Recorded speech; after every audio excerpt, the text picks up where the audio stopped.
The mayors make their case as to why they say now is not the time to cut state aid to towns and cities. For years, these local leaders say that they have been dodging bullets from the state government and the feds. And after Governor Jody Rell's State of the State address on Wednesday, they are nervous as to what this new legislative session will mean for them. Battling both a cold and the weather. First, have to tell you there's bad news and good news in this speech. The bad news is, of course, I have a cold. The good news is it's shortened the speech. In a raspy voice, Governor Jody Rell talked about the economic perfect storm hitting our state and nation during her State of the State address, officially kicking off the start of the new legislative session. These are the worst financial times any of us can ever remember. And let's face it, it's scary. Scary because Connecticut is facing massive, unprecedented budget deficits. For this fiscal year, which ends in June, Connecticut is $343 million in the hole. But hold on, it gets worse. That projected budget deficit is expected to grow to $6 billion throughout the rest of this year and next. Government must shrink because our taxpayers are seeing their personal budgets shrink. Now, if you're looking for those nitty-gritty details as to how Rell plans to do just that, you'll have to wait until next month when she unveils her new two-year budget. New Speaker of the House Chris Donovan says Democrats seem to be on the same page as the Republican governor. Things we do now will make it not a $6 billion deficit. Speaker Donovan says things like cutting costs and getting help from the Obama administration. Connecticut's a wealthy state. Connecticut probably won't get a whole lot of the money from the federal government. We're fighting for as much as we can. Donovan says he plans to go to D.C. personally to plead the state's case. However, with other states in a similar boat, both parties agree that dreaded tax word has to be on the table, but only as a last resort. Only if we as a legislature have done everything, looked under every rock and under every stone and behind any corner to shrink government. So there you have it. And here now in a bipartisan show of support are Mayor Sebastian Giuliano, a Republican from Middletown, Mayor Bill Finch, a Democrat from Bridgeport, and former state senator, and West Hartford Mayor Scott Slivka, a Democrat from, just for full disclosure reasons here, my hometown. So, gentlemen, thank you very much. Yes, I'm very proud of it, but I may have to be a little bit more harder on you. So, anyhow, moving on. She pays those high West Hartford taxes. That's right. We'll get to that in a bit. Mayor Finch, I have to say you had the soundbite of the day. Imagine. Imagine that. Bridgeport being, what did you say, 2 blizzards away from bankruptcy. Couple blizzards away from bankruptcy. I mean, it was a great soundbite, but how serious are you? It may sound cute, but it's deadly serious. You know, previous administrations have spent down our rainy day fund to the point where our unaudited numbers show it's about $9 million on a $500 million budget. That's precariously close to bankruptcy. We've gone through state oversight before. It's a horrible feeling when, as I was, you're on the city council and you lose all control over your town to a bunch of outsiders who may not have any clue as to what makes your town tick. Bridgeport's a wonderful place to live. I've lived there most of my life. It's got wonderful middle class, hardworking people.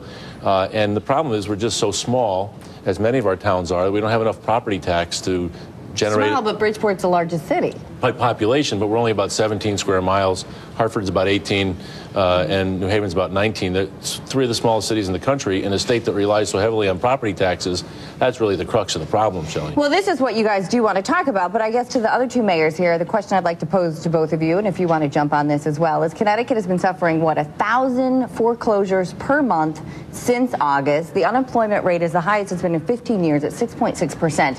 Why shouldn't the cities and towns do what they can to help curb spending if it affects the state level? I mean, the state, we're in some serious times. Because most of what we do in terms of spending is what the state tells us to do. It's not like we have a lot of choice about providing certain types of services. We're under mandates from both the state and federal government. We have to provide certain services. We have to do certain things. And what the risk of what may happen here is that if the mandates stay where they are and the aid from the state is cut, you risk having your cities and towns become little more than local agents of state policy, and there will be no local initiative whatsoever. And you guys have taken some heat from lawmakers at the Capitol who have called your group, the Conference of Crying Mayors. But you're saying... Yeah, but when they make the same tough decisions we make, then they can say that. Well, you were in that role, and this is a wake-up call for you, Well, is it not? it's a lot more difficult because I've had grown men hold me and hug me and say, don't cut me, don't cut my job, I have 2 kids in school, and they sob because they don't know where they're going to go. I never had to do that as a state senator. That's very difficult. All of us make decisions on a daily basis that affect people's lives. And, you know, I've got 222 fewer people working for the city of Bridgeport than when I took over. I've cut every budget by 20%. You cut your salary as well. I've cut my salary. Over 200 people have voluntarily cut their salary. But there's a limit. We still have to have somebody to pick up the garbage, somebody to collect the taxes, somebody to put out the fires. I'm worried about public safety. Well, let's have, Mayor Perez had talked about that, but let's let Mayor Slifka get into the conversation here as well. And this is something I have talked to you before having to do with property tax reform. And this is what you guys are saying, you gentlemen, I should say, is you're not looking really so much for a handout, but you're saying your hands are tied. From what I understand, the current tax system in Connecticut is tied to colonial times. That's exactly right. Is that correct? That is exactly right. And it's still what works today. So it doesn't work. I shouldn't say what works, but it's still what's in the works. Got us all agree so on the that only one. way that cities and towns can raise money is through property taxes and state aid. Right. So they cut state aid. You have no choice to raise property taxes. Or cut services. But the Or other cut side of the services. equation, as Mayor Giuliano was starting to say, is that first and foremost, the state passes a series of mandates which, logically speaking, are supposed to include funding from the state to help implement them. Now, that works in theory. The problem is that the funding never follows, but the mandate remains. So when that happens, the towns and cities are left holding the bag, literally. We have to enforce those mandates and go to our taxpayer for that money. And it happens year in and year out. Well, without talking about all the mandates here, moving forward, you want state lawmakers and the governor to give you the resources, I should say, change the law so you can collect revenue in other ways, correct? Well, I want to make sure we're clear on that, though. It's because I think people might hear more taxes. Well, a few of our colleagues have explained it in a way that I don't think was intended, which is we're not looking for increased taxes. I mean, Mayor Giuliano and I have helped organize a group of mid-sized city mayors. It's bipartisan. We're Republican and Democrat with Mayor Curry from East Hartford. And we have specifically said in our mission statement that we do not endorse the concept of a tax increase, but we do endorse the idea of diversifying the tax base so that we are not overly reliant on the property tax, which means the state, like many other states, should enact other ways to raise revenue, but the concept is to take relief off of the property tax. Well, here's a graphic I have, and this has to do with what you want. I guess it's really bottom lining, and it might be a little bit too simplistic, but from what I gathered at the press conference is that mayors would like a cut of the tourism tax, especially for the towns that are benefiting from this. Why should the state have all the money, correct? A regional tax, perhaps, maybe a hotel tax, a restaurant tax, and also perhaps combining regional services and cost sharing. Does that do a decent job of bottom lining what you're looking for? I think it does. You know, if you just look at the schools, it's the biggest driver in all of our budget. None of us have very much to say over our school budgets, and yet our hands are tied. You know, frankly, we've got to figure out a constitutional way to fund our schools. We're in our 4th lawsuit as to the constitutionality. We fund our schools based on what some of us have the least of, and that's property wealth. So if you're born in a town where the property wealth is low, the quality of your schools is low. That's not American. That's not the Connecticut that we want to have. So I think, you know, this CJEF lawsuit that's going to be coming out pretty soon. You're also being told how to run your school system. I mean, boards of education are kind of a strange animal.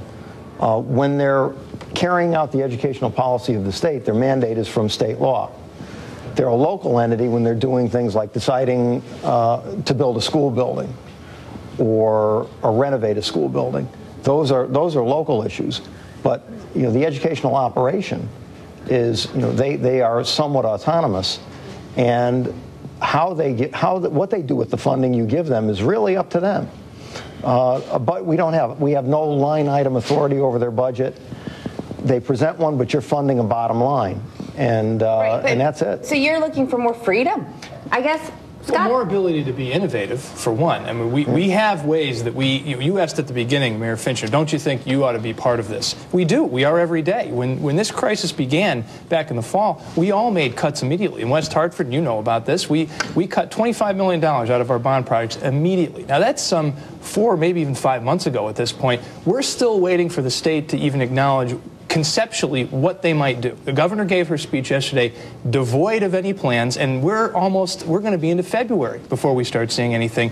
We've been dealing with these things all along, letting people go, reducing the scope of services that we provide. We know about this. But again, when you get down to the way that we can handle this, we have two choices. It's how do you raise the revenue, which is the property tax, and raising that at this point in time is not an option, or then we cut services, which means cutting people. That's the only choice that we have. We need the ability to be more innovative. We have the talent to do it, as Mayor Giuliani can tell you, especially and at the that's what other states do, correct? We're just living in colonial times. Us and Rhode Island are about the only two that are left. We're going to take a quick pause, but we have lots more to talk about. All right, gentlemen.